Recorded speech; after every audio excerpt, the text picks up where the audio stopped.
you organize this opportunity.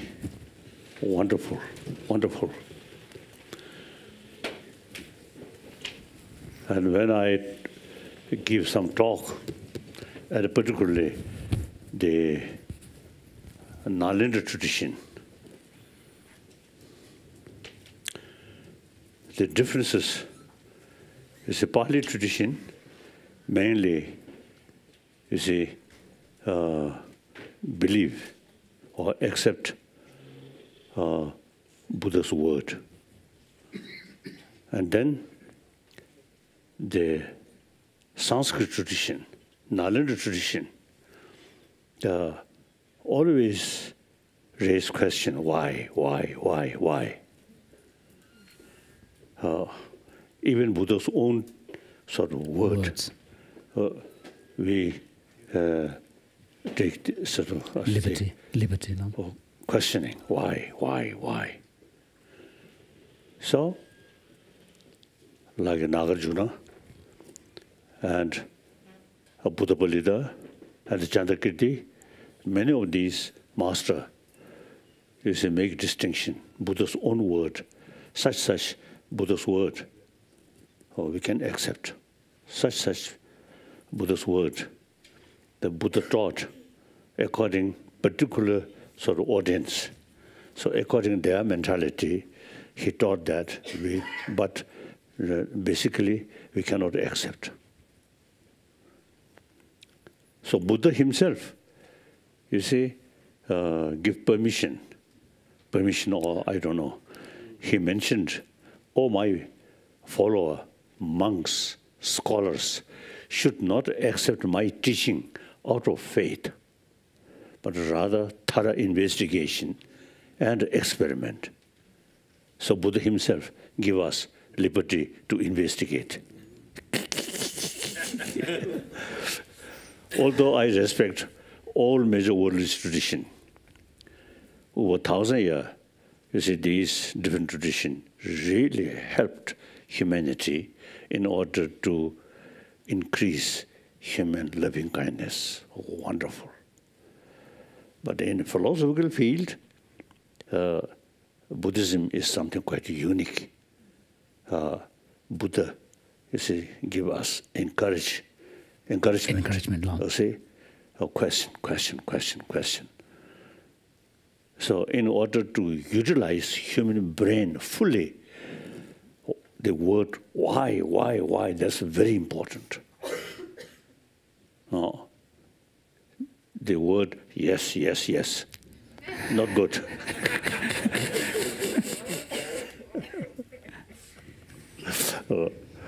So I really appreciate your firstly your organization. Really last now few years. I think that because of create opportunity meeting with number of scientists. Yeah. Wonderful. Thank you. Yeah. So now, when I met, my longtime friend, everybody, many of my friends looks old. so when I saw, my friend now become old, so then I must reflect myself also become old. But okay. The other day, I mentioned to my Indian friend, my energy, like lake, difficult, because all my energy goes to my brain. So I think next few years, I think another 10, 15, even 20 years, I will remain. I will be active, even on wheelchair, physically on a wheelchair, but my mouth, bala, bala, bala, bala. Thank you. Okay. Good morning, Your Holiness. Mind and Life is so happy to be back with you, and we're grateful and humbled to be here in your home again. And you are part of the Mind and Life family, and we are here. Mind and Life is here because of you. And I think firstly, yes, your husband, Ninja. Varela, no. Varela, Ninja. Usually, Varela is express two head. One head, Buddhist head. Then he explained some Buddhist ideas. Then another head, science head. Then he's explaining about the science. Yeah. Wonderful. Yeah. Wonderful. His picture, always in my room, I often look. Thank you. Yeah. And we are happy and so happy that you're in great health. And your mind is working as sharply as ever. So, you know, it has been over 30 years that you've been engaged in conversations with scientists and other thought leaders with Mind and Life. And we're so happy that you're continuing again. And this work, and today we're doing a little bit different format than we have before. We're calling these conversations. And the theme for today, this morning, and Friday morning is on compassion, Governor, you want to do it? Governor, ka.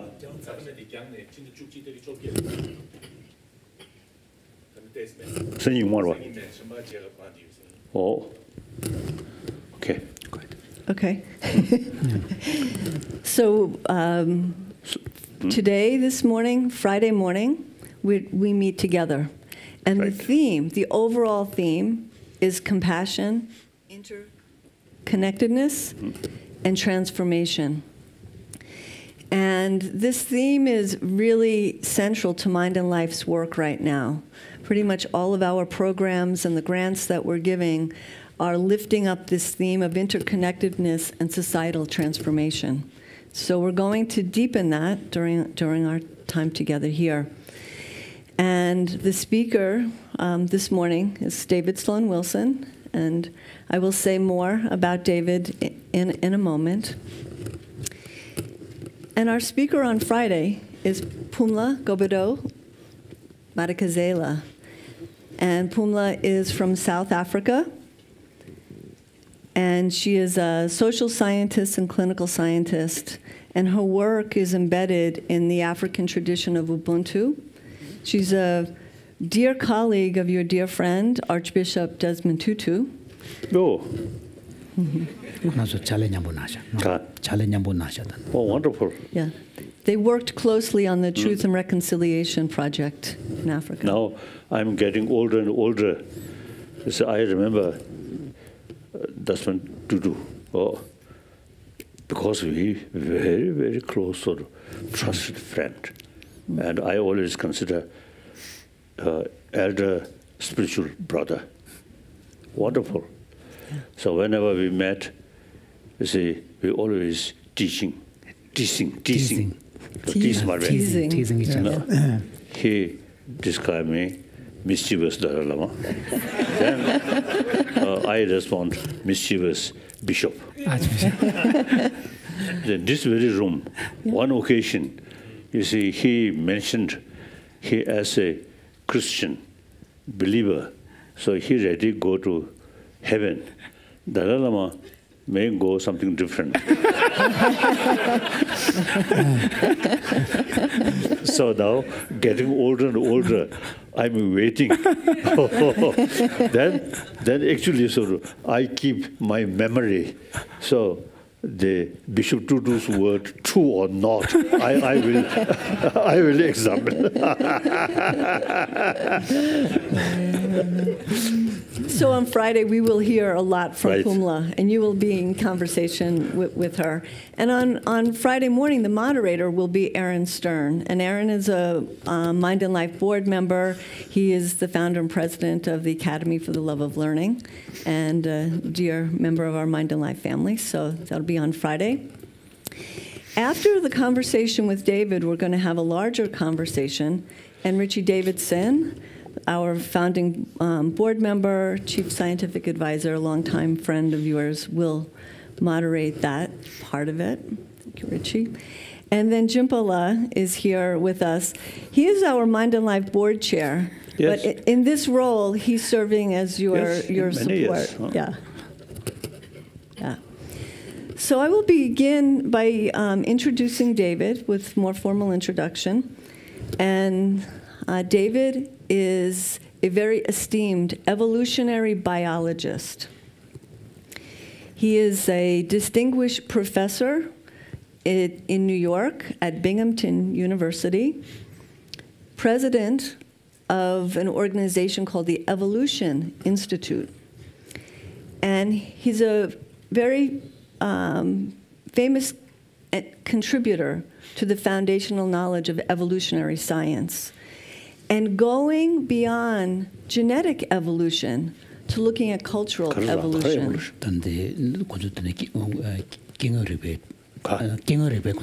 theory biology knowledge.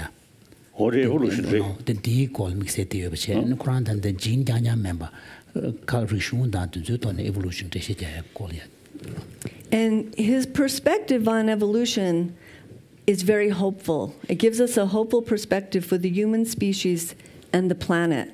So I think you're going to be a very rich discussion between the two of you. But before David begins, Your Holiness, would you like to begin and share some more words? As I often use expressing, the very purpose of this kind of meeting, number one, expand our knowledge. It seems to me the modern science in world with physical, say, atom or quark in these fields, you see, they are sort of, as a result of research, so very detailed, very precise explanation. Now, when the subject about mind, emotion, then the science field not adequate. So we need more work about inner world, about mind. So that's one of our purpose is expansion or sort of knowledge. Then another sort of purpose is why we are sort of talking. I feel today's world, materials, and also even scientific sort of research, scientific knowledge, highly developed. And with that, economy and many things highly developed. Yet, the real question of amount of human happiness and the world itself, now a lot of problems. Many of these problems is actually our own creation. So, now today's world, global warming, and to some extent, beyond our control. But many other problems, for example, the problem due to huge gap, rich and poor, national level, global level, and then war. So the knowledge about through science, you see, use for killing. Very sad. And then existing situation is too much sort of emphasis, we and they. On that basis, even religious faith also causing problem. At this very moment, we enjoy peace, peaceful sort of atmosphere. But at the same time, same planet, same human being, even in the name of religion, killing each other. Syria, Afghanistan, and this Arab area. So these are our own creation. So it's our responsibility how to make some contribution to reduce this killing, violence, and this suffering. Since these problems, human creation, so logically, we human beings have the ability to solve them, reduce this problem. If not, eliminate. Eliminate. Or eliminate. So that's our one main sort of purpose. Number of occasion, some scientists mentioned basic human nature. Since we are a social animal, that is true. You see, each individual's survival depends on the community. Since we are a social animal, therefore, compassion by nature, we human beings have that. So basic human nature is more compassionate. That's really a hopeful sign. Now the mistake is education system, existing education system, very much oriented about material value, including science. External science, not inside science, so because inner science. Inner science.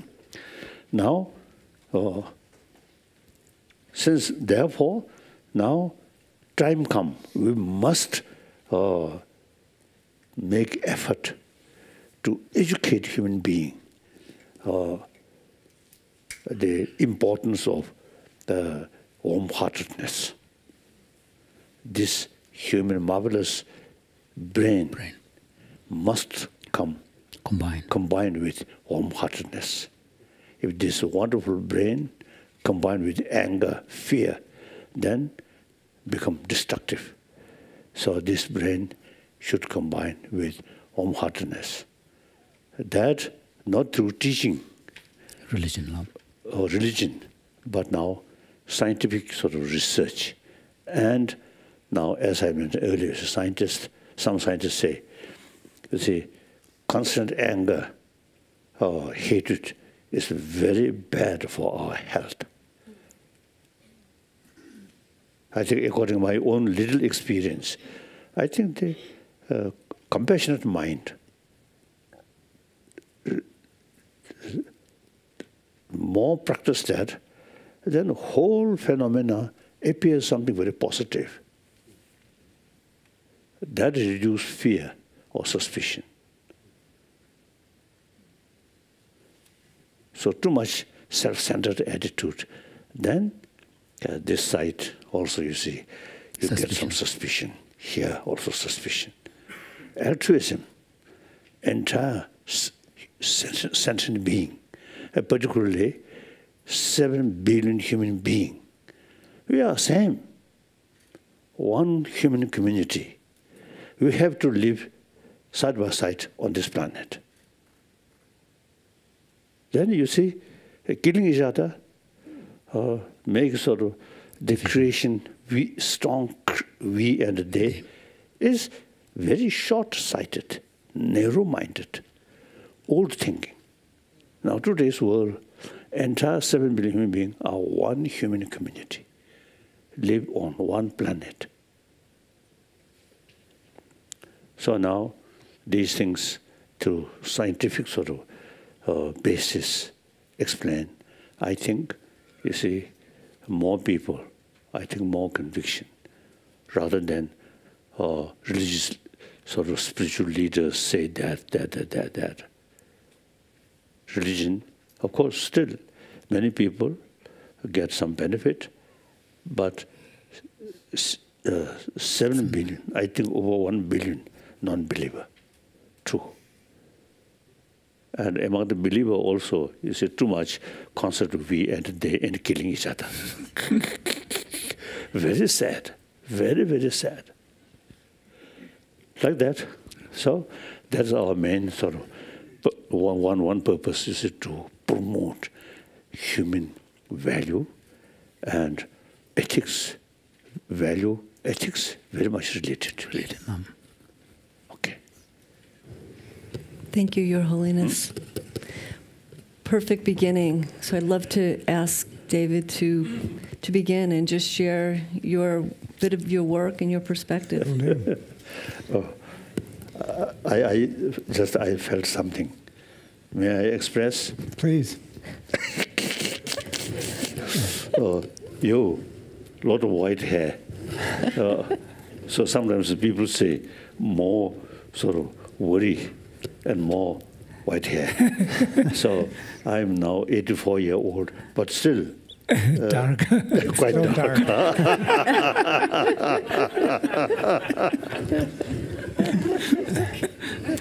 Okay. Well, it is such a pleasure, of course, to be talking with you. And I want to begin by listing 4 things that I admire about you and what you represent for me. First, your love of science and truth-telling. Truth-telling, telling the truth. Truth-telling. You have written, anyone who defies the authority of empirical evidence is unworthy of engagement in a critical dialogue. In other words, don't make stuff up. Don't make stuff up. 운수님 보고 왔는데 가서 고는 운수님 보고 와서 미사지 왔던 리시님 보고 Yes. Yeah, and how I wish that certain people in my nation of America would heed that advice.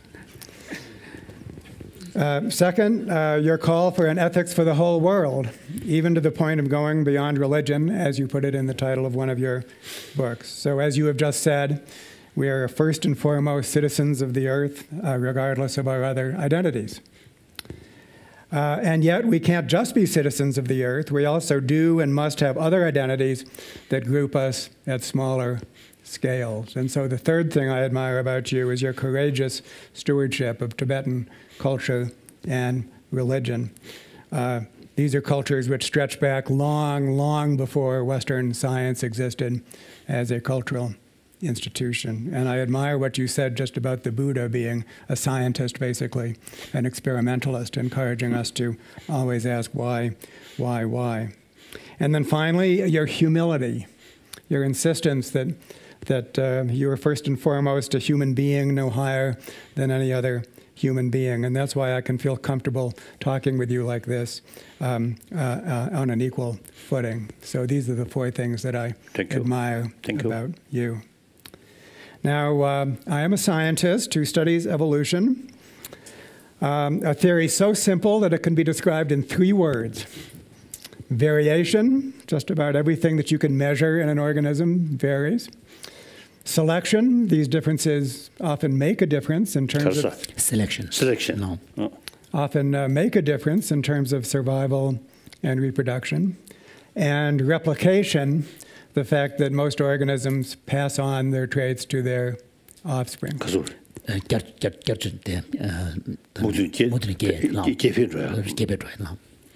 And when these 3 ingredients are put together, something magical happens. Organisms become a kind of a malleable clay that gets shaped by their environments. Those traits that increase survival and reproduction become more common, and so the organisms become well adapted to their environment. And so this simple theory can be used to explain all aspects of life, basically. So simple and yet so powerful. Now, when I was a student 50 years ago, evolutionary theory was thought to lead to the following conclusions. First, it was limited to the study of genetic evolution. And cultural change, personal transformation. The word evolution was often used in an informal sense, but these topics were left for other disciplines. Evolution was confined to genetic evolution. Second, everything that evolved by evolution was said to be selfish, a form of self-interest, as in selfish genes. And so anything that might be called true altruism, true compassion, was thought not to evolve at all. And third, evolution was said to have no purpose. Genes just vary at random, and it is only the environment that does the selection. And I think you can see how little this theory has to offer to the study of compassion, personal transformation, and an ethics for the whole world in its form 50 years ago. But thankfully, things have changed over the last 50 years, and I can proud to tell you about a new paradigm that's emerged that's much more favorable to your world view. First, those three ingredients, variation, selection, and replication, actually describe cultural change and personal change in addition to...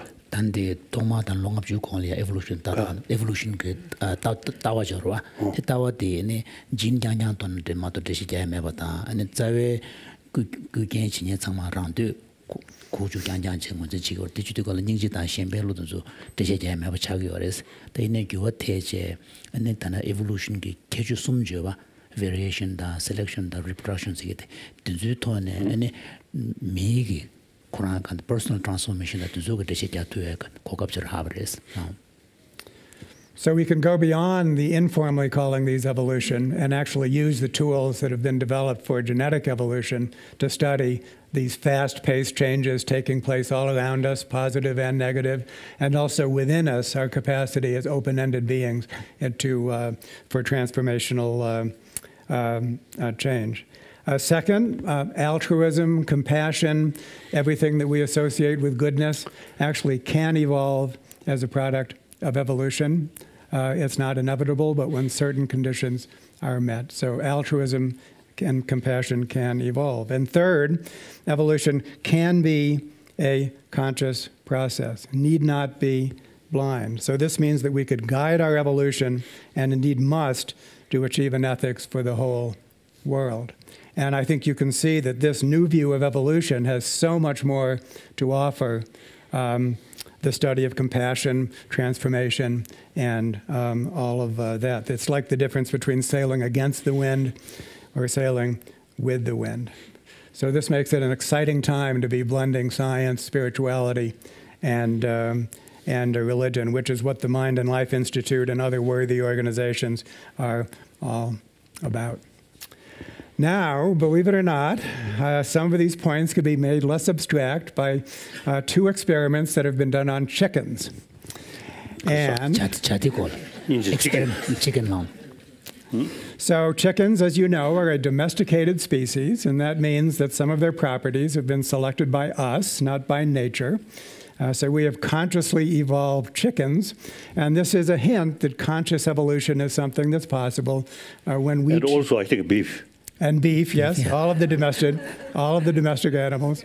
So this is a hint that actually we can consciously direct evolution by choosing the target of selection.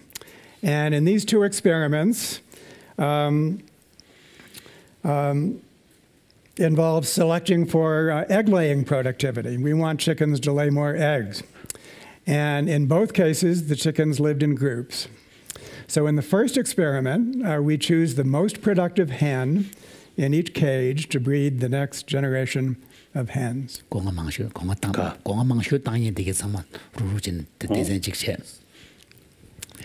And in the second experiment, we choose the most productive cages, and we take all of the hens within those cages to breed the next generation of hens.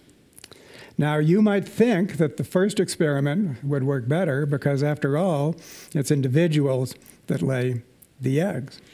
But the result of the first experiment, paradoxically, was that egg laying went down, not up.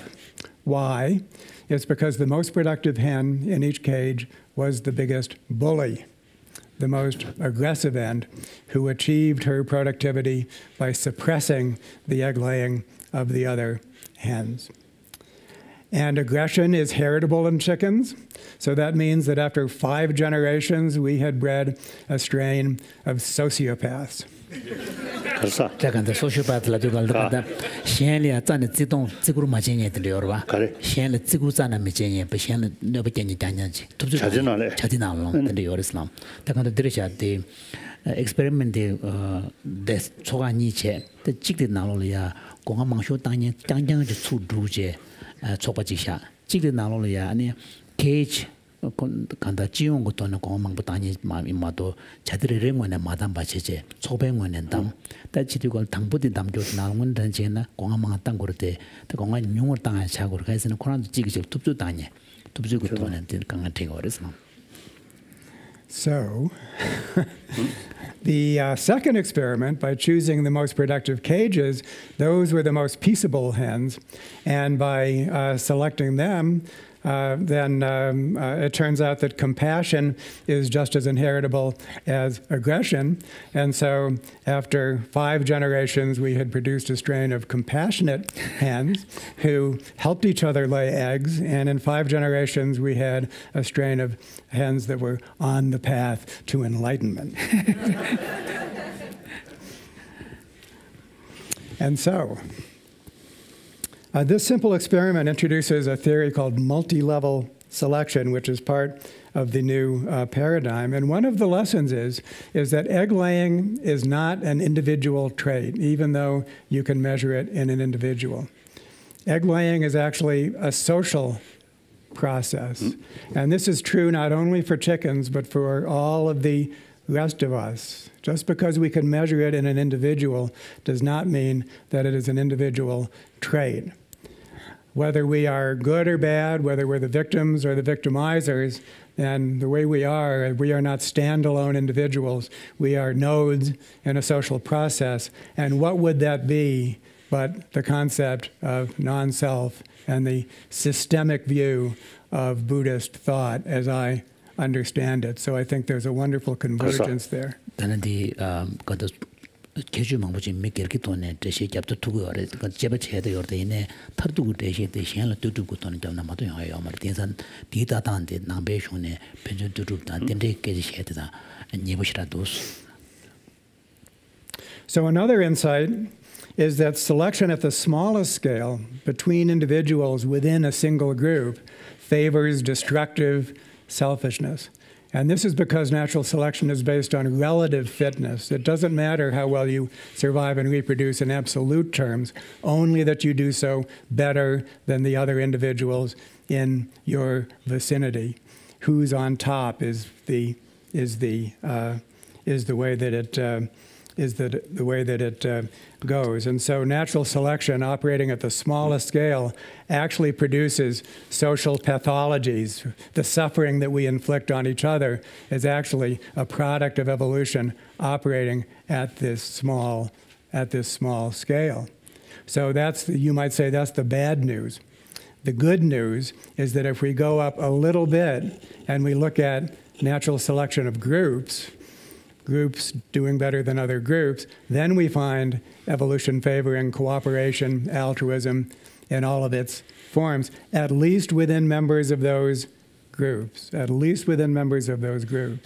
And so what we have now is we have a theory that can explain the evolution of goodness, and we can explain its limitations, how goodness evolves, but also the other evolutionary forces that are pushing back. So we have a theory that can explain both the existence of goodness and the limitations to its spread.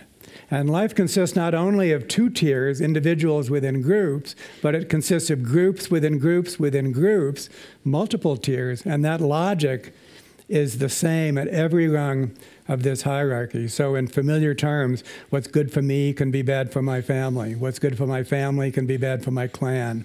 What's good for my clan can be bad for my nation. What's good for my nation can be bad for the world. And we can even go down and we can think of cancer as what's good for my cell can be bad for the organism. What would cancer be but natural selection taking place inside our bodies, favoring cells that proliferate compared to the more cooperative cells within our bodies. So, but what actually what is the factor? Regulates the selection process itself? Selection. The selection process itself is very highly regulated, except mutations will result in cells that escape those regulations, and then they're like outlaws, basically. They're like, so they escape the regulations, and then they proliferate compared to other cells. Now here I have one question, and in the past also, I expressed that. Our sun, since this sun, I think about 5 billion of years, isn't it? Then the last 1 billion, the life started. These life just for the vegetation or something. Very kind of very micro level. Micro, yes. So, the original source is same, the particle, atomic level or something particle.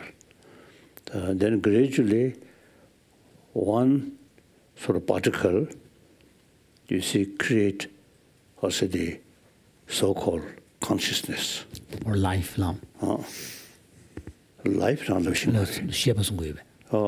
Trees, flowers, even rocks, there's life. Lifelong.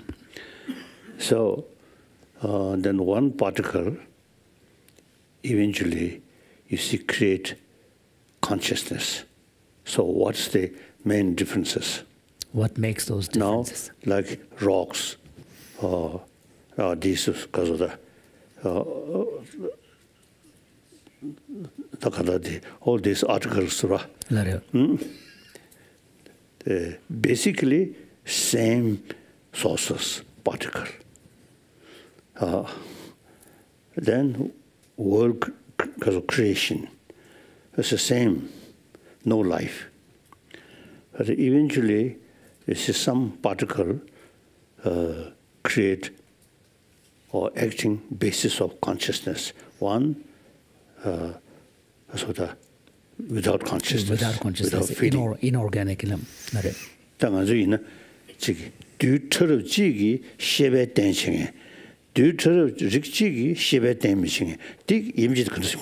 So if you look in terms of sort of the grand scale of evolution of life, the basic source remains the same, which is an inanimate, particles, and forming into greater aggregations and molecular processes.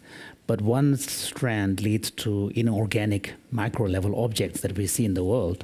But another strand, give rise to an organism that is able to support consciousness. So what would scientists explain what makes that kind of trajectory? It's very much a matter of multi-level selection. And this is so interesting. It's called major evolutionary transition. What life is, we think, at its origin, is groups of cooperating molecular reactions. Inorganic life has molecular chemical reactions, but they're not cooperating in a way that can sustain themselves. And so the first life form were little tiny groups of molecules. Life is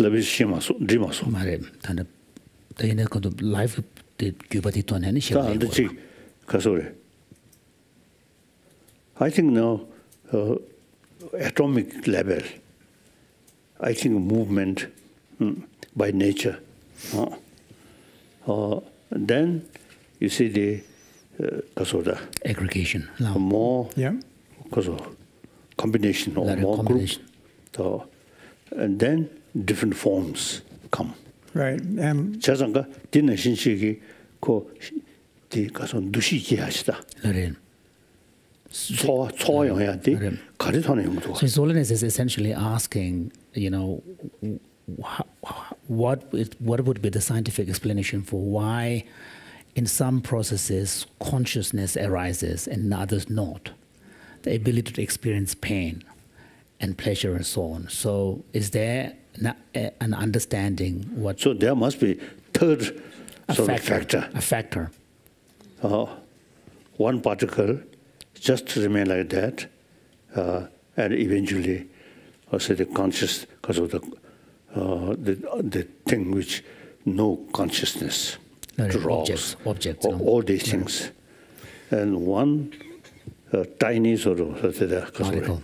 same sort of nature. Of particle, eventually create the basis for consciousness. Consciousness or somewhere feeling.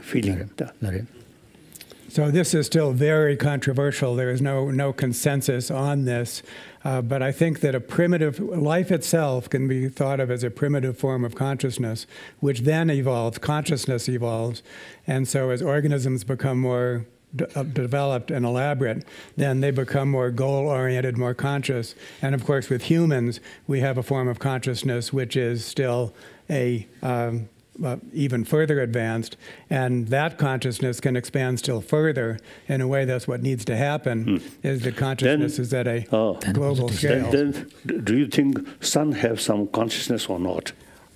Me? I would say no. Oh, yes. The physical world, I would say consciousness begins with life, I would say. So the sun also have life. Sun gives life. I'm not sure that an astronomer would say that sun some kind of its own life. Yeah. Begin, then sometimes it become more hotter, because of sun, because of the fire. Let it explodes. Yeah. Then gradually, now the sun disappears. I think burnt itself or become cooler. So there is some kind of life change. Sure. Yeah.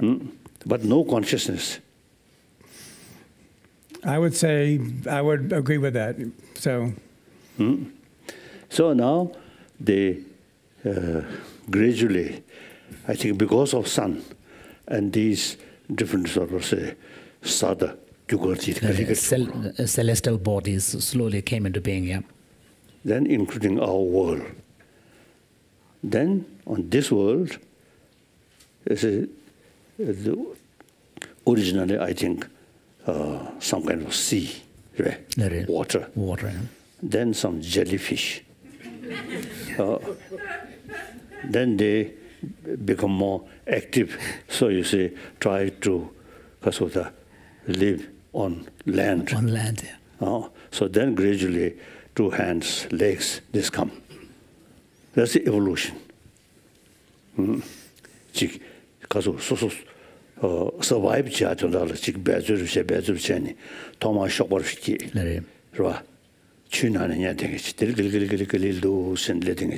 evolution to so the consciousness said, learn the soul nettive, soja de gamla the layer de could kasure sosuta soyak kugur zeresorch pajimarbe. They page consciousness man, the So Sloan was saying that you can see in the long process of evolution, a large part of the variations is really driven by this drive for survival and seeking what is the best conditions for the survival. So they may, in animals which may originally be in sea, comes out, and then gradually as a need arises, limbs protrude, and then they adapt. So one would say that these were actually driven by, in some sense, a kind of a conscious, desire. That is largely correct. And for the experts in the audience, it's called the Baldwin Effect. And what it means is that, first of all, organisms do things as individuals. They learn, they adapt that way. And then that actually directs the genetic evolutionary process. So learning is a fast evolutionary process, and the slow process of genetic evolution follows where the fast process of learning leads. So that is a way that evolution can be conscious. So I think that your account is, to a large extent, correct. Organisms directing their own evolution. Conscious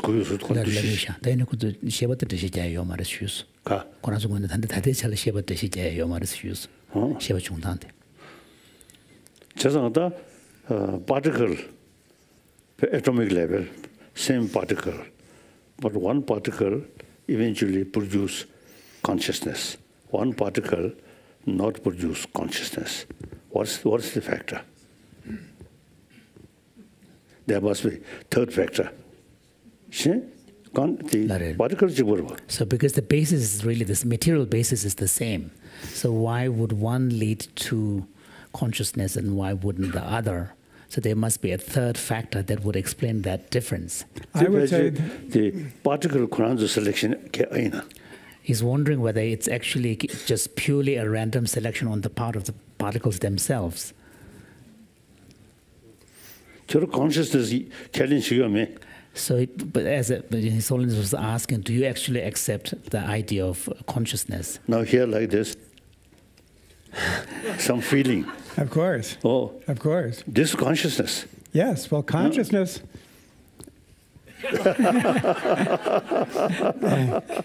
That feeling. Now here, no feeling. So organisms. So that's a fact. Yeah.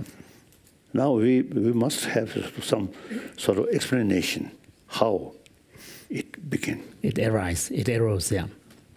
So a blind process of evolution produces organisms that are not at all blind. They are conscious. And then conscious organisms, that feeds back to give an element of consciousness to the actual evolutionary process. And that's why evolution can have a direction, and that we can refine that direction by managing our own evolutionary process. So this is where we come to. And many years ago, there's one scientist, you see, he explained the chromosomes. So then 6 billion human beings. The 6 billion human beings each have different chromosomes. The chromosome ki shivar jawke yana mana. So what is the connection? Chromosome the kasure. The semi chromosome sigi yana mana. Because the chromosome is a feature of life, yeah. For genetic evolution, yeah, for genetic yes. level. So. So you can't talk about attribute chromosomes in inorganic matter. Well, life is composed of inorganic matter, but that doesn't define life. Inorganic matter, I mean, chemicals, the material basis of life, it exists in both living forms. It's the same material passing back. That's life. So life is a process. Life. Rocks also life. That's right. And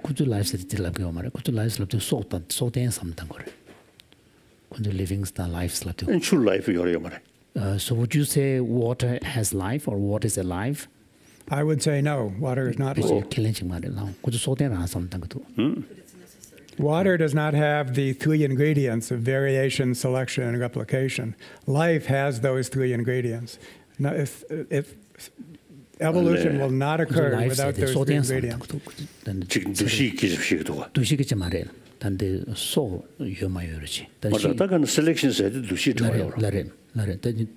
But they're necessary for life. But the selection is not conscious, though, because it's a natural process. A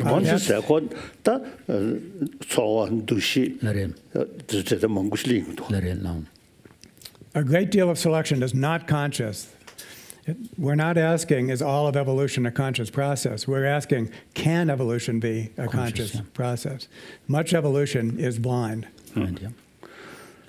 I think when we also discuss something about the feeling, then firstly, we should study the Indian psychology, the variety of sort of the mental factors, mental factors, factors of experience. So each of these factors are defined from their functional perspective. Right. Mind selection. Because when we talk about, we use terms like mind or consciousness, it tends to give an impression of something monolithic. But in fact, you need much finer differentiations. And these are found in the Indian psychology. Under this chamber, the chromosomes and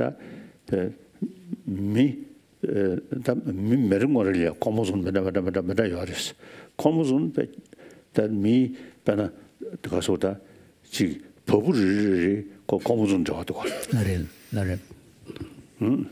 자자가 Dinalia, feeling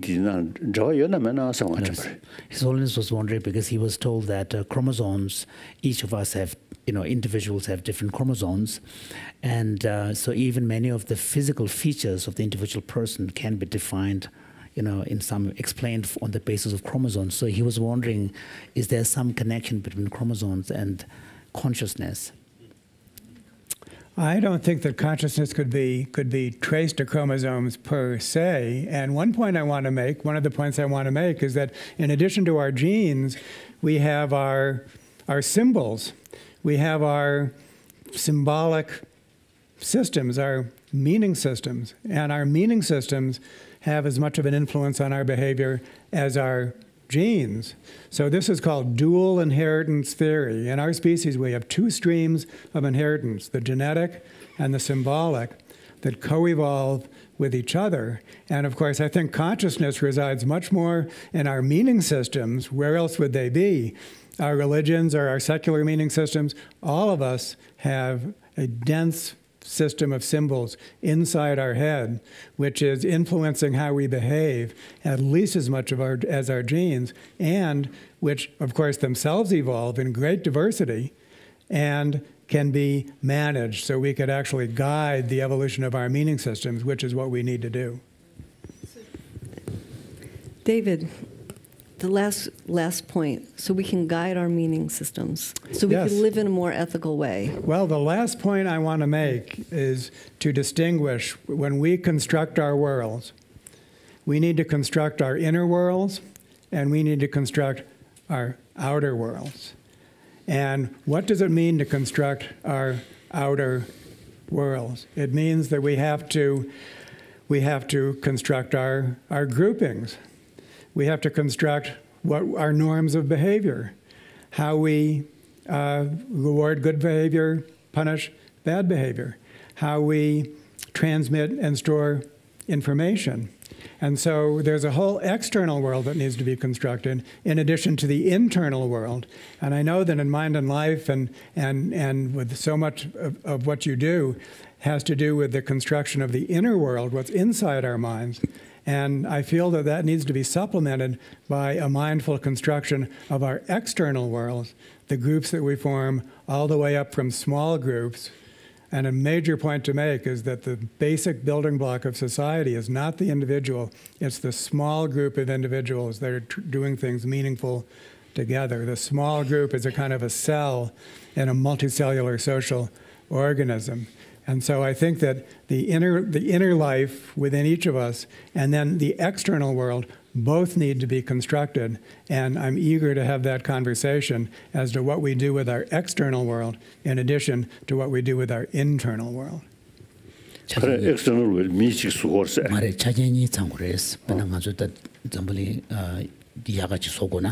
다 초진에 미끼를 수수도네 셈을 교와다야 다 로자야한테 다 순항어대야 지지조가 차견다 데레가 돈에야고 규주 당고야 다 두즈데야 삼당고야 데 초니가 송제가 돈을 두고 해지르샤슬람. Oh yes, since human being develop, then yes, this is your question. That's relevant. Yeah. But before human being, even you see some tiny life.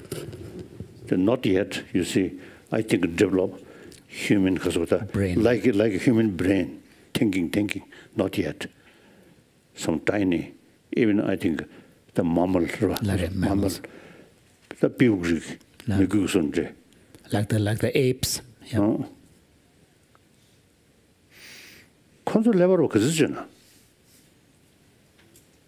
Do you know the size in comparison to human brain, the ape's brain? Oh, it's much smaller. It's much smaller. Another interesting thing to say is that apes are much less cooperative than humans, much less. So humans are much more peaceable than our closest relatives, and in large part that's because we domesticated ourselves. We selected each other for more peaceable behavior in the same way that we have in chickens.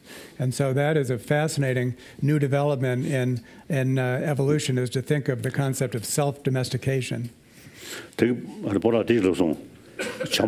Lare. Gong Mang side. Lare. The Kuru draw Kartua. Benachamu, Piggy, the noise, but she would get them the Nijinal Shana, the Gontalia, Nugdumdo. So you talked about Chamu, Sim, does she did. So you talked about the chicken experiment, and then the aim is to have more eggs laid. So he was wondering whether one group of hen, you say peaceful area, one group of hen, a lot of noise. Any differences? Will you expect a difference in their productivity if the hens are in a cage in an environment where they're peaceful, no noise, no bright lights? Surely, yes. Yes, you could alter the environment that way, yes. But that will make a difference to the laying of the eggs. Right. So that suggests that even the animals need peace. Totally need peace and need to be bred so that they don't inflict suffering on each other. So, and then their environments need to be peaceful environments as well.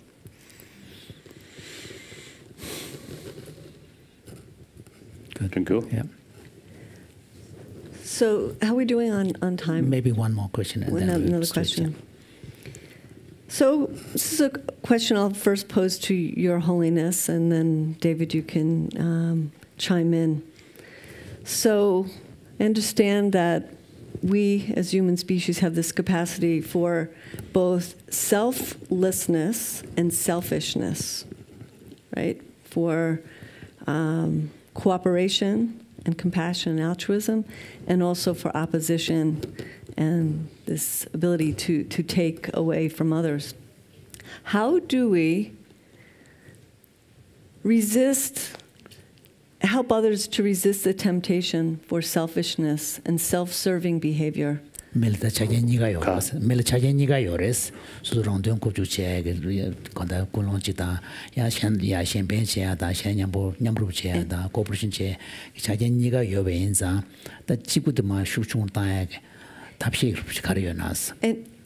And in such a way that the people who are kind and gentle and compassionate are not exploited, they're not taken advantage of by those that are more selfish. Yes. Logic, shigma, trudun, pez, but Kazura, me too, champuching a shuna, they go church. Music shigmare, chulu shigmare.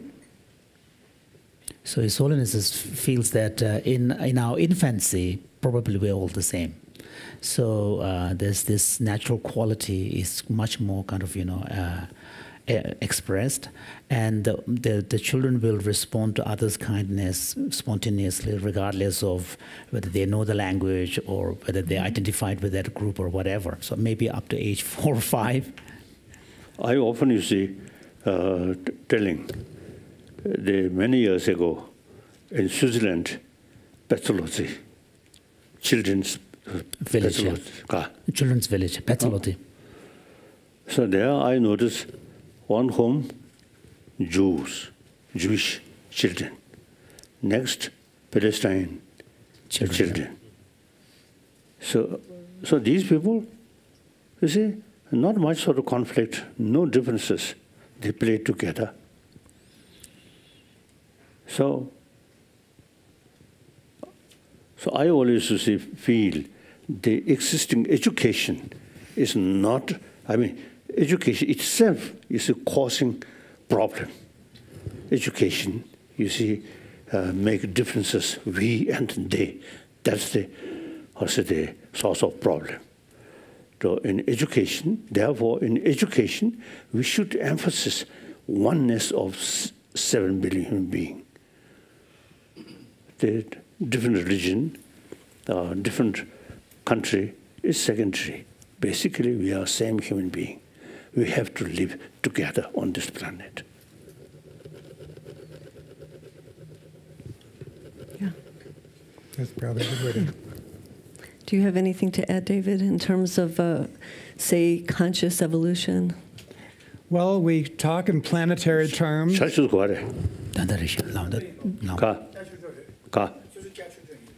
그래. 저도 저 당공은 자동야 계절 따고 와요. 그 추적으로 되지 못하. No. So, It's only suggesting the tea to be served, you know. okay. Yeah. Okay. Tea will be So served. according time, Yeah. they must serve. 아주 계절 따요. So it's almost saying that serving tea should not be contingent upon stopping the conversation. Just to watch the clock. 아주 저거기 갖고면다 저거도 생인데 코르코르는 들어가지 마도 아주 계절 지금 왔다. Because when it comes to thirst and hunger, you know, it only obeys the biological law. It doesn't care about where the conversation is ending or not. Should we continue? Yes? Yeah. Yeah. So finish with David, and Yeah, then and then Richie we'll can open join it us. up. Yeah. 저 조금만 누가? Right. 조금만 누게. Okay. Okay. So David, you respond. Yeah. Well, I like to think about small groups in addition to the whole Earth. And when you look How at big are small groups? When you say small groups, what's a small even group? the smallest group of 5 or 6 people trying to do something together, when you look at how that goes, you find that it varies. And sometimes you get wonderful cooperation, sometimes you can't get them working together at all. And we can structure groups so basically human groups are like either the first chicken experiment or the second chicken experiment, and how those groups are structured can help them become like the second experiment. You write often of compassion being muscular, that just because we're compassionate doesn't mean that we allow ourselves to be exploited. We stand up for injustice and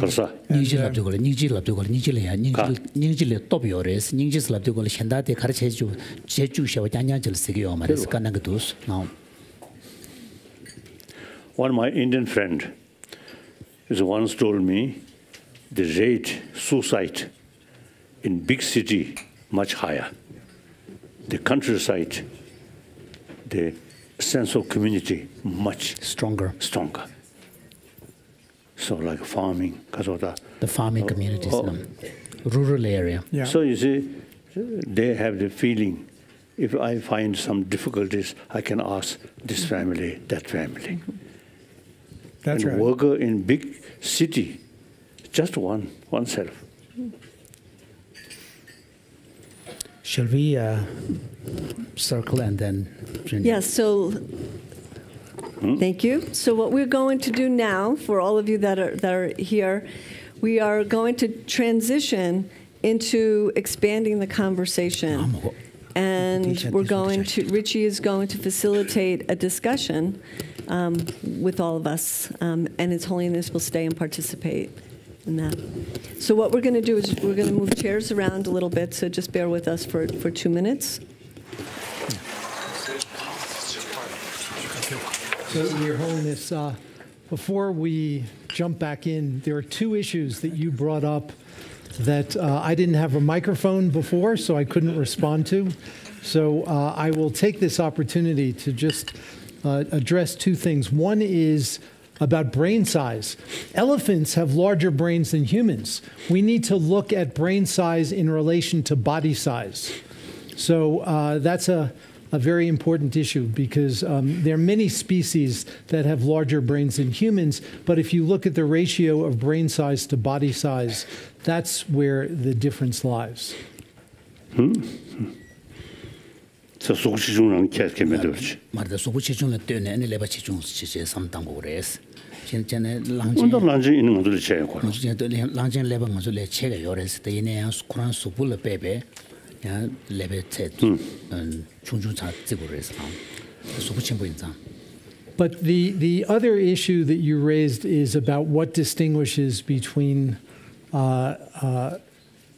conscious and non-conscious combinations of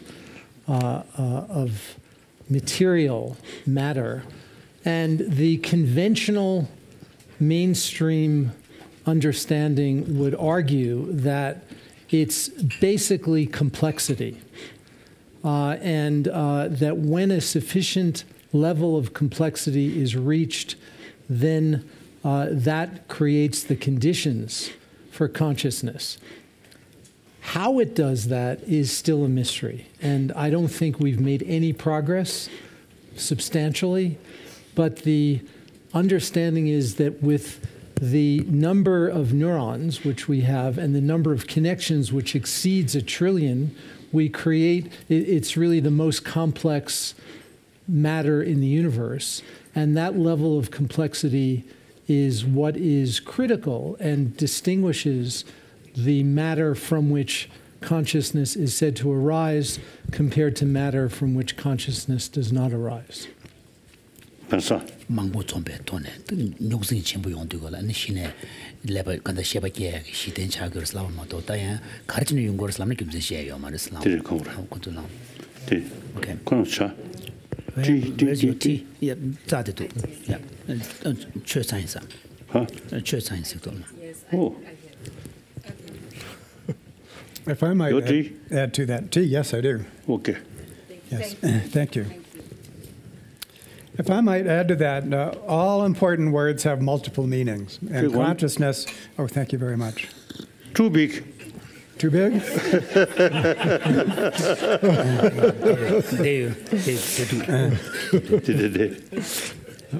Take one. Thank you. I'll take a little piece. Take a minute. I think it's too small. So I think a simpler word than consciousness is intentional and goal-directed. That's one meaning of consciousness, is to be intentional and goal-directed. And in that sense, all organisms are conscious because they go about life, they're highly intelligent in a way, they search for food, they search for mates, they avoid the elements and predators. That's one meaning of consciousness, which I think is simple for everyone to understand. That's not a matter of complexity so much as just being goal-directed. And I think that helps us zone in or focus in on what we really want to do, is we want to be more goal-directed in how we solve our problems. But I think multi-level selection, I think, adds an additional sharpness of focus as to exactly what we must do in order to eliminate this kind of suffering. What we must do is we must suppress the potential for disruptive, self-serving behaviors within groups so that between-group selection becomes the prevailing evolutionary force. So multi-level selection theory is actually quite specific about what we must do in order to avoid some of these disruptive forces. So, I mean, there are just a couple of things, and then we'll dive into some specific issues that you raised, David. But about the issue of goal direction, bacteria are goal-directed, but they don't feel pain. And so I think that the question His Holiness was really asking is about sentience. And so what is it that gives rise to the capacity for sentience? And so there's a lot of good evidence that single-celled organisms can be goal-directed, but they don't experience pain. How do we know they don't experience pain? I think that there's a lot of evidence using a variety of different sources that the mainstream community interprets that evidence as showing that they don't experience pain. I think that I think there's still a question here. But I want to move to this beautiful idea that you've introduced of conscious evolution and probe a little bit more deeply and also ask His Holiness about this, to say, first of all, if you can say a little bit more about what you envision as conscious evolution, and also, in some sense, you're using evolution to describe many different mechanisms. There's genetic evolution, but there's also cultural evolution, and those operate on different mechanisms. And so one question is whether conscious evolution actually has effects on the very material substrate of genetic evolution, and whether there is a more unifying theory which would bring them together. And finally, there's the issue of, with conscious evolution, who decides and how do we think about that? So maybe you can begin to unpack some of those issues. Wow! In the short time, remaining. Well, I think one of the amazing things about what's been happening in my field of evolution is that we've gone back to basics and defined evolution in terms of these three ingredients. And when we do that, we find that variation, selection, replication processes are everywhere, and each one has a different mechanism. So we know about genetic inheritance. More recently, we've learned about epigenetic inheritance, changes in the expression of genes, not in gene frequency. Then we have forms of social learning found in many species. Can I just interrupt for 1 second? I think it would be great to just say a little bit more for His Holiness and others about the inheritance, the epigenetic inheritance. Sure. Because that's a very new phenomenon in science, and it has profound implications. So all of our cells have the same genes for the most part, but they're very different from each other. And the reason for that is because some genes are turned on and other genes are turned off. That's what epigenetics is the expression of genes. So epigenetics has long been known to exist within our own bodies and explains why we have so many different cell types. What's new is that epigenetics can be transgenerational. In other words, something happens to you, and that results in the upregulation of some genes and the downregulation of others. And then, so now you behave differently, and what's new is, so will your offspring. Your offspring has inherited not just your genes, but that turned on, turned off pattern. And do you know that can even extend to your grand offspring and great grand offspring?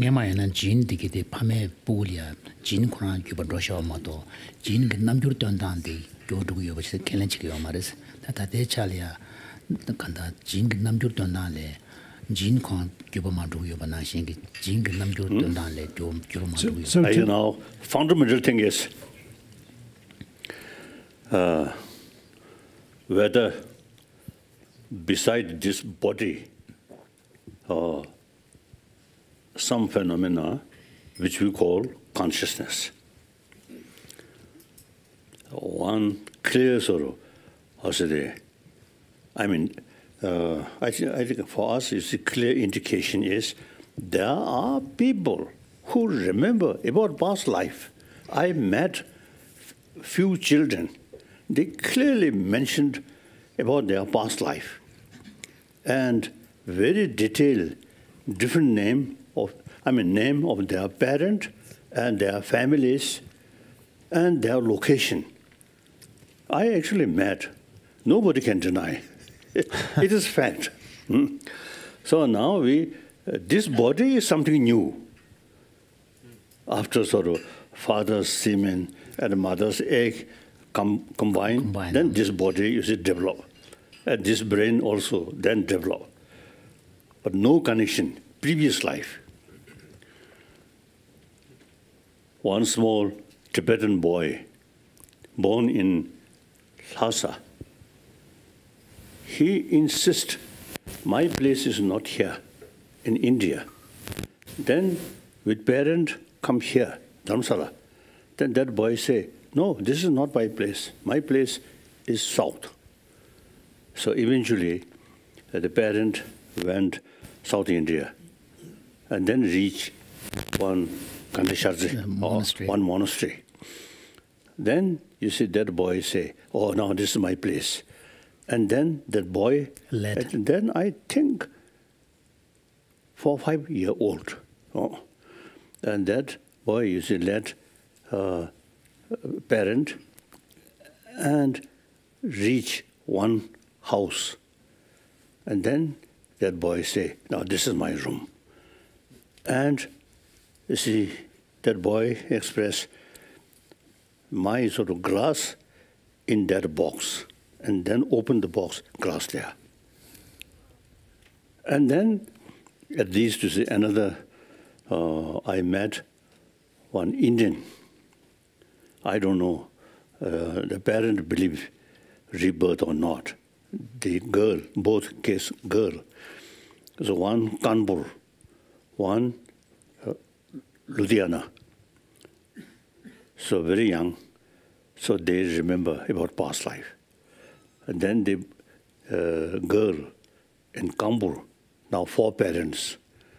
So their previous, that is a girl, passed away at a young age. So previous parents still alive. Eventually, the previous parent so convinced that young girl is their previous sort of daughter sort of, because of life, rebirth. So you see now that girl, 4 parents, previous lives 2 parent, this lives 2 parent. So this something happened. It's a phenomenon, yeah. Oh. So now, according to the Indian tradition, the previous life, the India, the concept of Atma, something self, something separate from this body. So that self, no beginning, no end, always go that way. So that's the sort of basis of rebirth.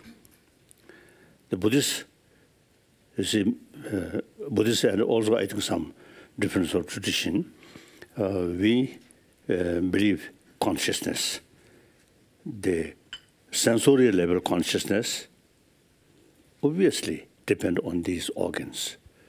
So new body, new consciousness. So because so every experience of even a sensory experience requires an external objective condition and also a sensory organ, which is the physical basis. And then in the Buddhist epistemology, there's also a third factor, which is an immediately preceding conscious experience. So these 3 are the main conditions that give rise to a moment of perception. Like a particle. So like the matter in the material world, conscious experience are also understood to arise from a similar type continuum. So beginning of this whole sort of solar system, there must be a particle. When empty space, the subtle particle always there. So we describe that a particle is space particle. The nangetu. Space particles. Space particle. Always there. Then some occasion, those who see space particle because of combine, then different shape, then so the different Cosmos, planet, you see, develop. So there is, I want to tell you, we have sufficient explanation these things.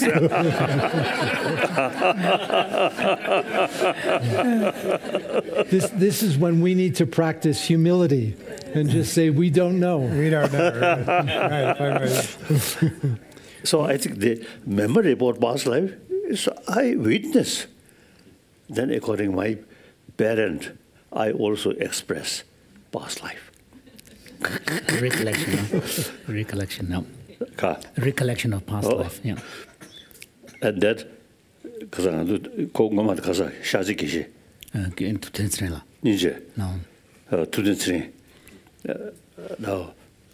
Now recently I met, you see, that the young boy, that boy, who very clearly expressed past life memory. Now I ask, nowadays, can you remember? And he says no.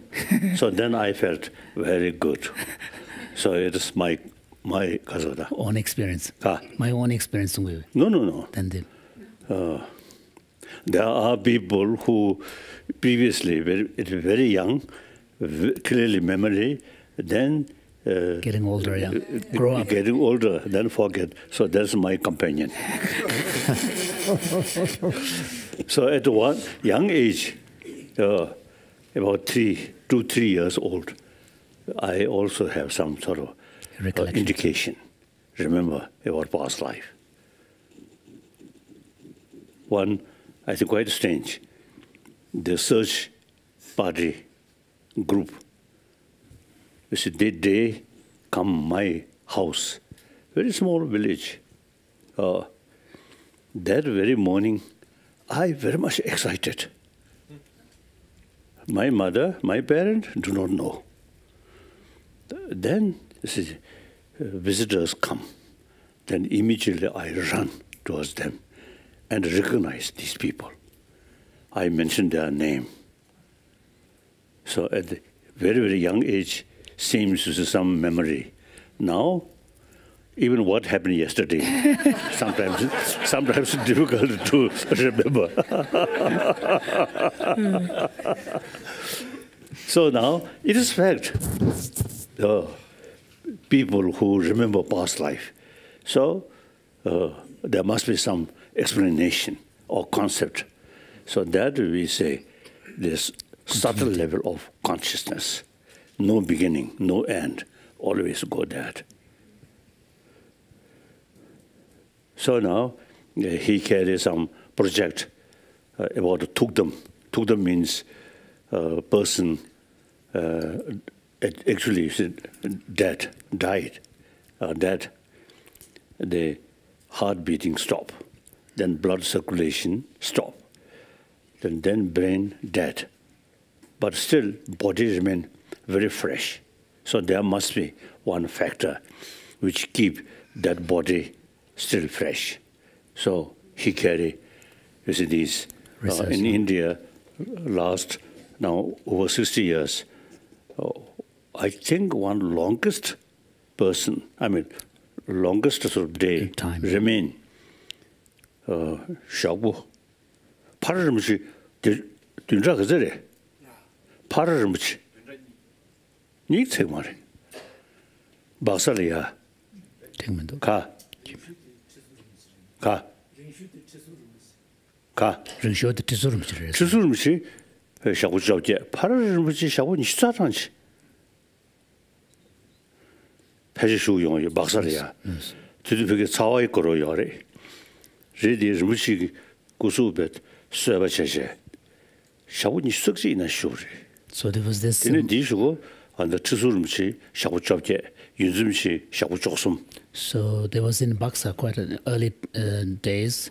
It was actually it was during the peak of summer. It was very hot period, but the monk remained in that state for 20-something days. And the next longest was the previous Kanten Tirumbache. He remained in that state for 18 days, and then Kyabjit Lingrambache, His Holiness's tutor, remained in that state for about 13 days. Just a few days ago, one monk from Namgyal Monastery, for 5 days. 5 days, yeah. So after death, body remain very fresh and remain like this. So these are, actually we notice. Observed facts. So there must be some reason, explanation. So his the project, Tudum project, very useful, very useful. Okay. So now all this, you see, the concept, consciousness and body, and consciousness also, you see, the different level, some very subtle. There's no beginning, no end. So that's the basis of rebirth and memory about past life. Like that.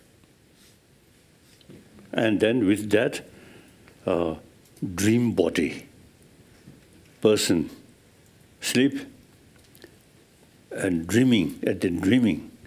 So some, at the time of dreaming, some practice.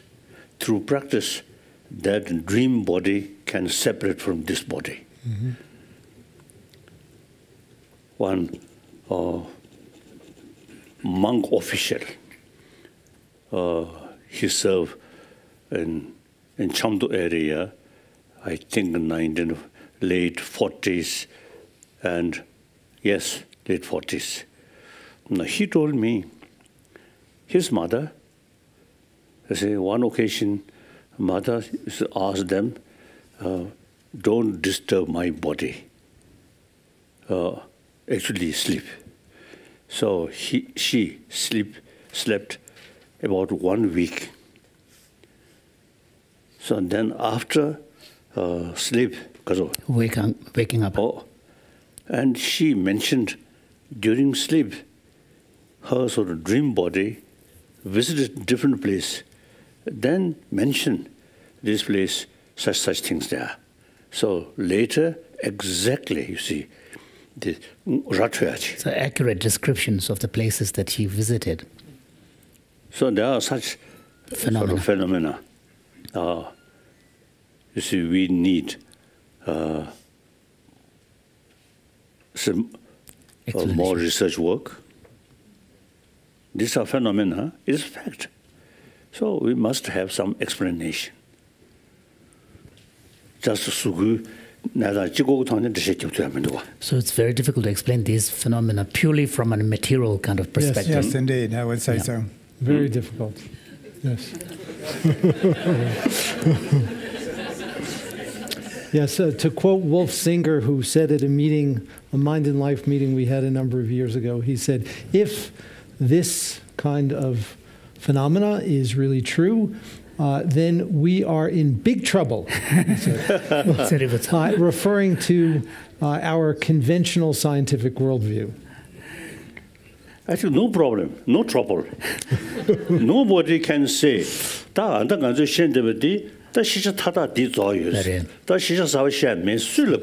it should not be a huge problem because nobody can make the claim that we know everything about the world right now. Sure. And we don't need to know more. Science research. Yes. You see, there are many things we not yet know. Yes. So through investigation. Yes. So yes. No worry. So David, maybe you can take this opportunity to just say a little bit more about conscious evolution, if you'd like to, before we open it up, because one of the new elements in our Mind and Life conversation is to engage some of the audience, which we haven't done before in a systematic way. But let's have you, David, say a little bit more, if you'd like. Well, there's this term methodological naturalism, which is basically what we do know already, not the edges of science and not what's beyond the edges of science, but what's squarely in the middle of what we already know as what Darwin called the forces acting around us. And for me, it's very interesting to ask the question, how much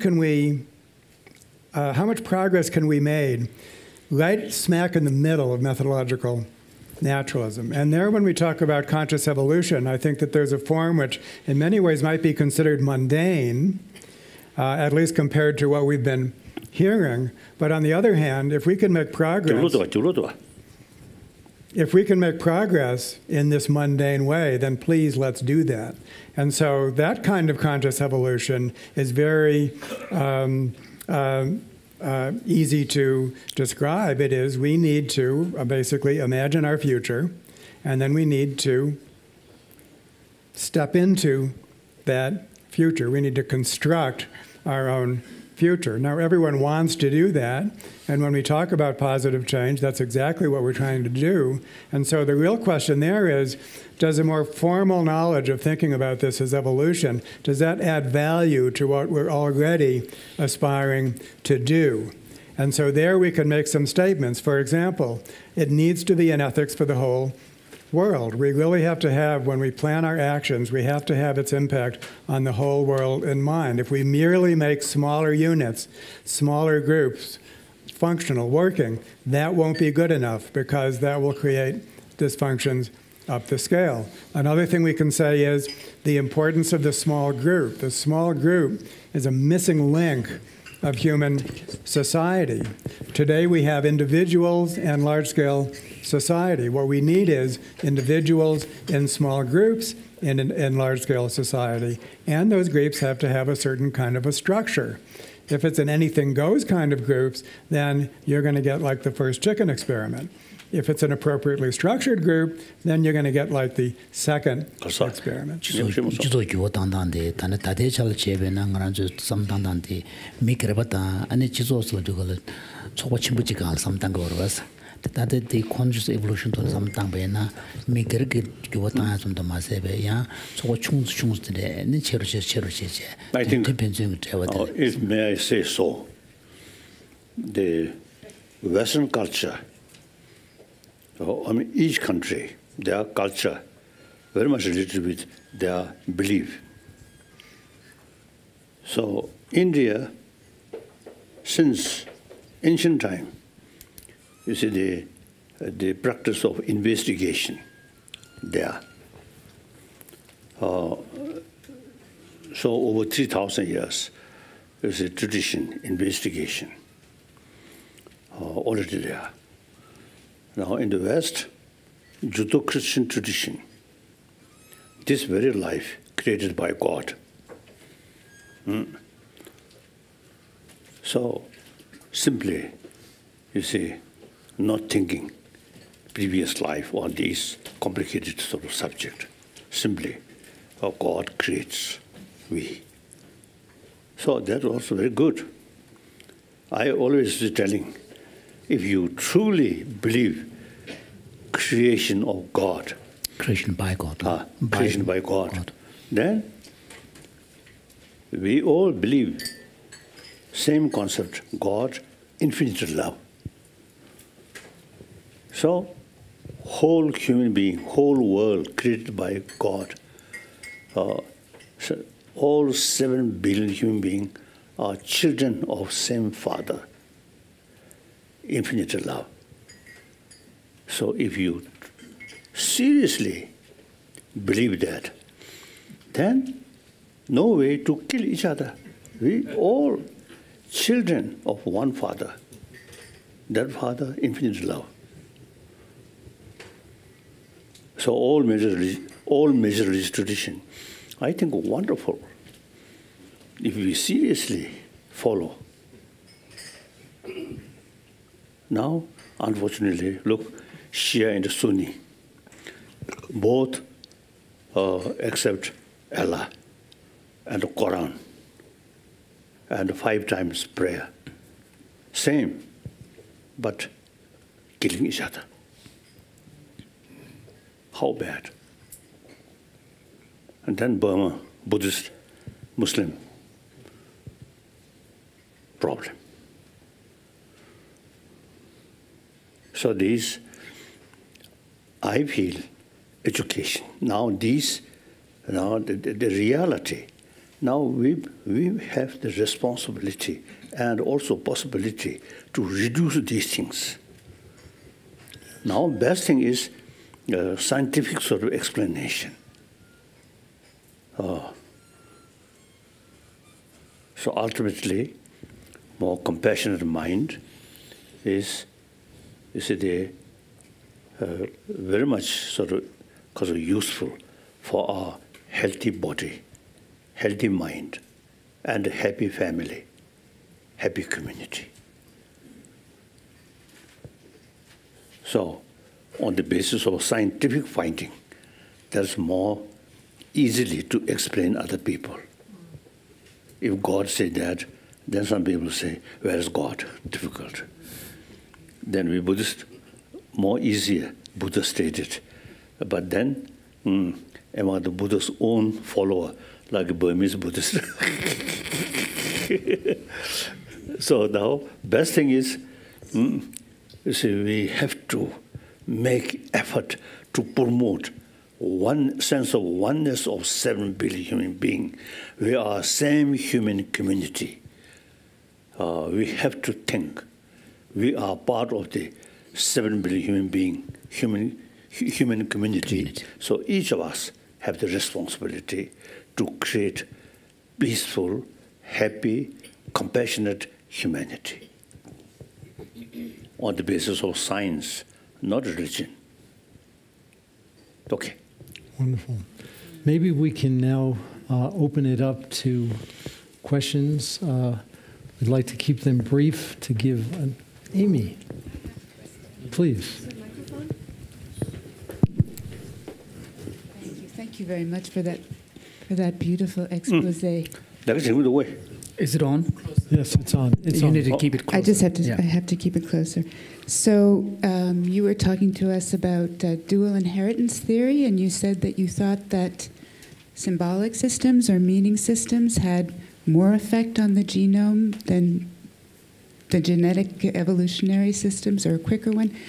So that would be a case where the immaterial affects the material. Words, symbolic systems, meaning systems would affect the actual matter of life. Can you explain that? Another easy one there.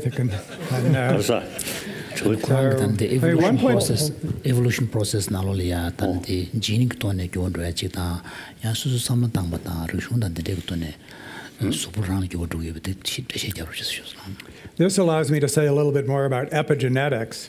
And because the turning on and off of genes is extremely responsive to day-to-day environmental things. And so that means that, for example, and I believe that you probably know research on this, a course of meditation will upregulate and downregulate a very substantial portion of your genes.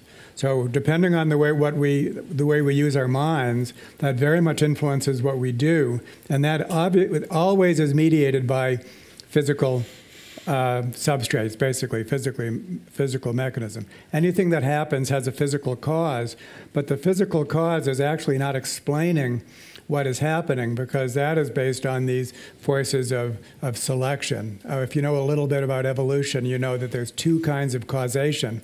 What's called proximate causation, which is the physical causes, and then ultimate causation, which is basically reflects this shaping influence of evolution.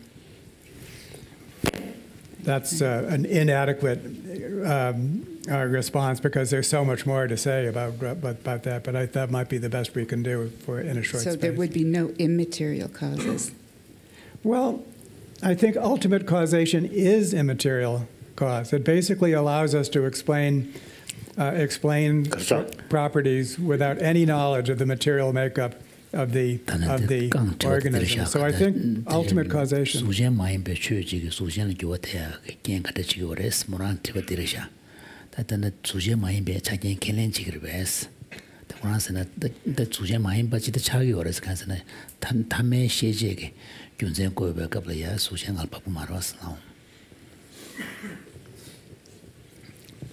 Any other? Lizette?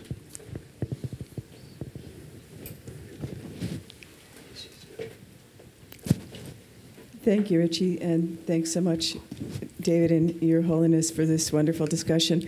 The question I have is, you've talked about selfishness being a trait in individual genetic evolution that's successful, but in cultural evolution, it seems that people who are likable, people who are generous, are more successful. There is some work by Adam Grant that indicated that that's the case. Could you please comment on that?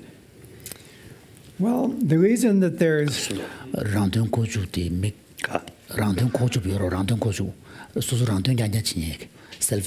selfishness, the enemy gerbachiki, keju ton do your sketches. Nyajik Sanjo, Champagne Lotikia, Shandan Jeveton, Yoris, now did call it. So whenever we see a mix of behaviors in a population, it's likely that that mix is being maintained by these forces of selection. So if we actually see givers, matchers, and takers, to take Adam Grant's 3 types, basically, it's because that in various contexts, each one of those is adaptive. In that great book, he talks about the givers basically doing the best and the worst. And this really gets us back to the basic dynamic of altruism and selfishness. If you're a giver, and if you manage to surround yourself with other givers, the results are spectacular for all of you. But if you get surrounded by takers, then it doesn't work well for you, and it works well for the takers. If you're a taker and you're surrounded by givers, well, isn't that fun? If you're a taker and you're surrounded by other takers, not so fun. And so here are these opposing forces. Sometimes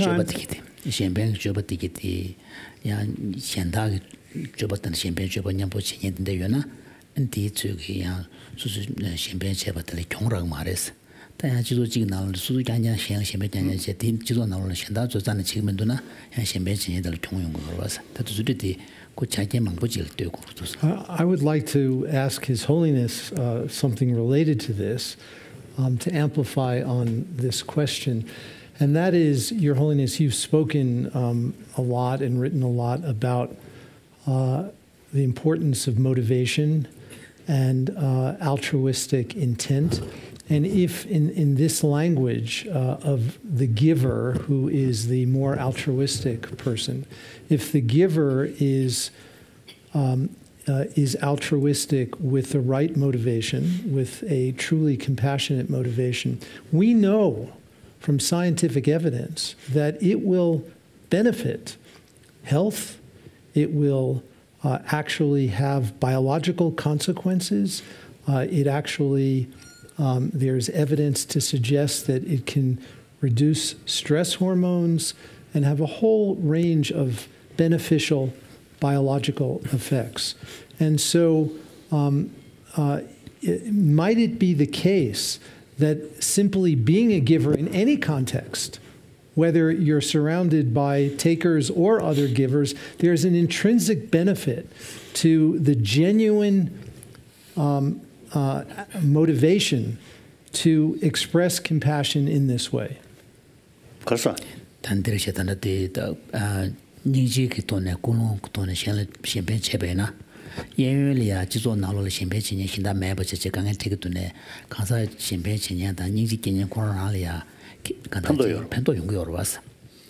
That's right. I think we human beings consider, you see, altruism is something nice. So, in the past century, the socialism means respect others. I think Karl Marx, when in Europe industrialization start, the worker suffer very much. Exploitation. Exploitation. So he stand right of the working class people. And also, you see, he concern equal distribution. So these, he not necessarily a religious person, maybe some faith, Jesus Christ. But you see, helping other people. So I think human nature, we are, as some scientists say, we are social animal. So individual survival entirely depend on the community. So taking care about community is ultimately taking care of yourself. Social animal don't care other community. Other members. Other members. Other members in the community. Then actually, the very basis of your survival, your happiness, so it's like you are ignoring it. You're neglecting it. As social animal, individuals' survival depend on rest of the community. So community is the basis of your happy life and a successful life. So self-centered, selfish, me, is unrealistic. And the reality also, think just one self. And then, I think roughly speaking, all phenomena then appears something negative. Practice altruism, then whole phenomena appears something positive. Mm-hmm. So mental attitude really makes differences. Yes. I want to reinforce that and also to amend it a little bit. And I think that this is especially true. The need to be inside a cooperative community is especially true at the small scale, which is like a tribal scale of a small group. The natural human social environment is to be in the bosom of a nurturing, cooperative group. And it's there where we are physiologically and mentally the best. I think that actually there's a strong case to be made. But here's the exception. Here's the exception. All groups, including those groups, are vulnerable to the wolves of selfishness. If everyone is being so nice to each other and they might be getting the physiological effects, it is still the case that an individual who is not that way is going to come into that group, and it'll be easy pickings. And those individuals will exist.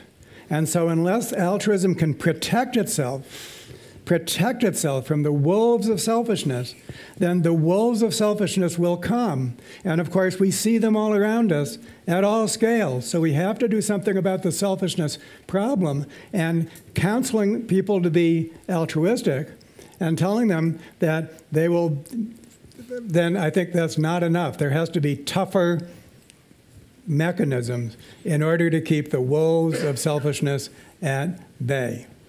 And I wonder, for Your Holiness, if you... Kadrisha Kanti, make a good on a low janje, Kulon, Champagne, Kulon, Tenji, Chevaton, Chito Nalolia, Champagne, Chinia, the Nichi Mampion, the Tended Temperes, the Deton and Gergotolia, Tredan, the same keeper, the Sama Kibu and Tempertane, Chizo to Nalolia, Catune, Chilo and Mia, Random Koju Chinaji, to Yonja, Dinner Jagge, Kokop Tende Catune or was, these are the Random Koju Chinelia, Tangzin Chia, Kolakan the Chia, Tapum Gemana, Kangin the Reshas, Tatiko, Sunango de Champagne, the Niji the Lope and Yambola, and a gay yentel talked up Chia, Te don't let in Tapum Chikutus. Oh, that's okay. Naturally, warm-heartedness, not blind, combined with intelligence. So, judge. In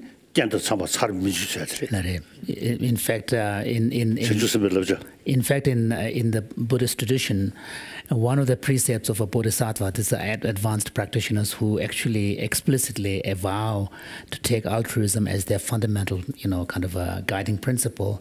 One of the precepts is that when appropriate, if you don't stand firm and counter injustice, it's actually you are violating one of the precepts. Yeah. So there's a fierce compassion there. I think that's so important for that to be part of the conversation. So,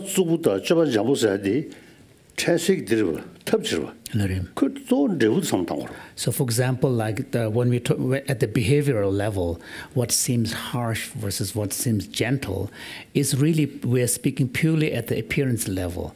Whether to characterize a behavior altruistic or not has to be based upon what the underlying motivation is and what the objective is. Yes. Usually I tell it to people, all major religious tradition is, from Buddhist viewpoint, all are creation of human being. So all religion, you see, carry teaching of best quality of human being. That's love. So all major religious tradition, you see, teach us loving kindness. And for that, utilize different philosophy according to existing circumstances or cultural heritage. So that's okay. But all different philosophical views, same goal. Promote human love, compassion. Because religion, as I mentioned this morning, my way, we are quite sinful. No believe God. But you see, since there is no sort of creator, so all these human beings' creation, then naturally, even animal appreciate our smile, our sincere sort of affection. Particularly dogs, if you give some food without showing a nice face, the dog eat. Go away. If you show smile and because of pat the dog, then they very much appreciate. I think even dogs. To hear one my sort of question is the mosquito. Occasionally I give some blood when I know no malaria. In the area. Malaria. No malaria in the area. So then give some blood. So mosquito enjoy my blood. And their whole body becomes red.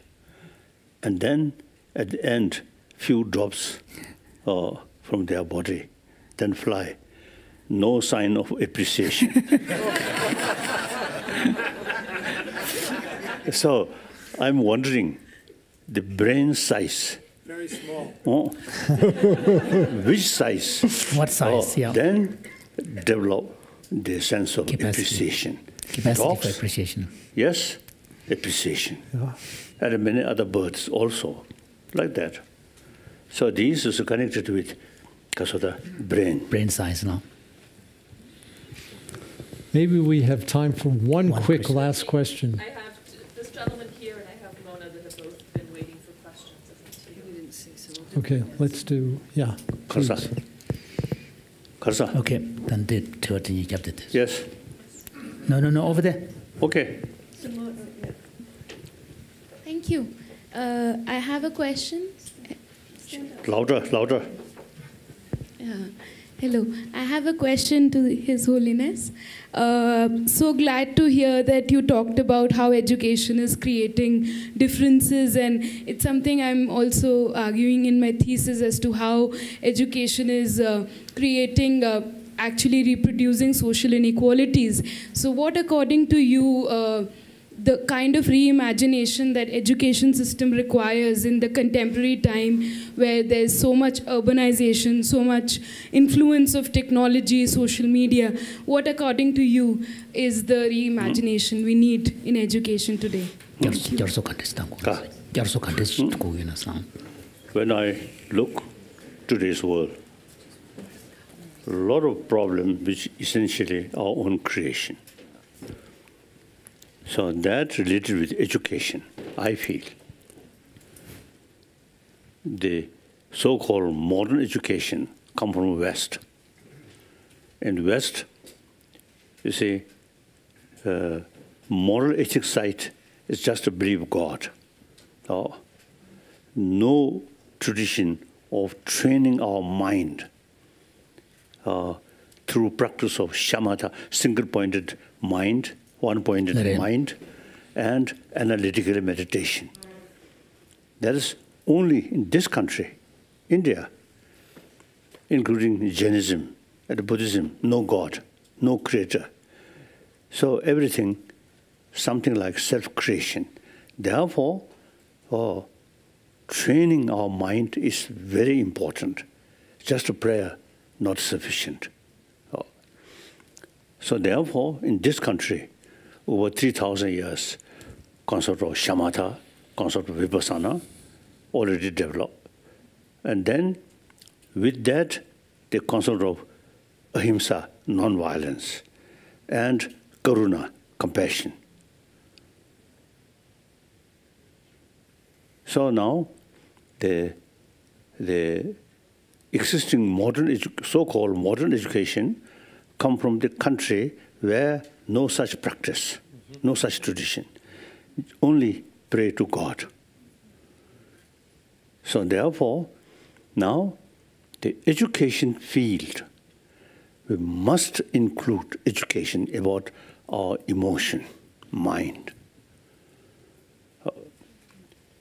These days I expressing from kindergarten level, besides sort of education about hygiene of physical, we must include hygiene of emotion from kindergarten level till university level.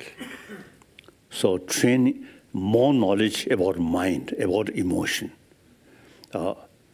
Then, not necessarily with belief, no, Religious belief. Religious belief. The India's tradition, secular. Religious belief is personal matter. These things are well-being of humanity. So this we should consider academic subject, not religious subject. So religion is personal matter. These things are related with humanity. Now, India, you have very good sort of potential to educate people about mind, about emotion, and how to tackle our destructive emotion. So here, India, modern India, the education introduced by Britisher, the modern education oriented about material value, not talking about this inner value. So now time come, this country should revive the ancient Indian knowledge, how to tackle our emotion on the basis of ahimsa, non-violence, and compassion. India, only this country have the opportunity to combine modern education that sort of brings material development, including science, technology, and then ancient Indian knowledge about mind, combine these two things. So that's my latest, my commitment. I'm trying to revival of this ancient Indian knowledge in education field. It is not sufficient just to carry some, how to say, worship or the prayers. Ritual. Yeah. No. Through education. Like that. So, you Indian, you come from which part of India? Delhi. Delhi. Oh. So some time back, I think Delhi government, you see, they sort of try to create education for happiness. That's good. Education, not for money. Not only for money. The money, why money become important? That brings happiness. So ultimate sort of goal is happiness. If you become slave of money, no use. Many American like that. Only money, dollar, like that. So India, very important. Well, I think so we already, start some work with government college here. In education should include about education, about mind, about emotion, how to tackle. So now more and more Indian really showing interest. So that's hopeful sign. Mm-hmm. Firstly, India, this ancient knowledge is India's knowledge, not something bring from outside. But then once this country, through education about material value, and technology, science, and education about how to bring inner peace, then India can show rest of the world. In 20th century, Mahatma Gandhi, you see, show world non-violence practice. Mm-hmm. So now, 21st century, time come, we must show the world training of our emotion, our mind. Isn't it? Mm-hmm. Like that. So, many Indian truly sort of also showing interest. So my commitment is revival of this ancient Indian knowledge in India. So next, it seems to see, next 10, 15 years, I think more and more Indian now really showing interest in that. So work that. Then India can show rest of the world. At least it's in neighbor Afghanistan and the Arab world, where too much emotion. Too much killing. Very sad. Very sad. And the worst thing is, even religious faith used for chadang. Sort of promotion of divisions and hatred. Very sad. Okay. Thank you so much, Your Holiness. We appreciate your time so much. Thank you. Now, time come for stomach.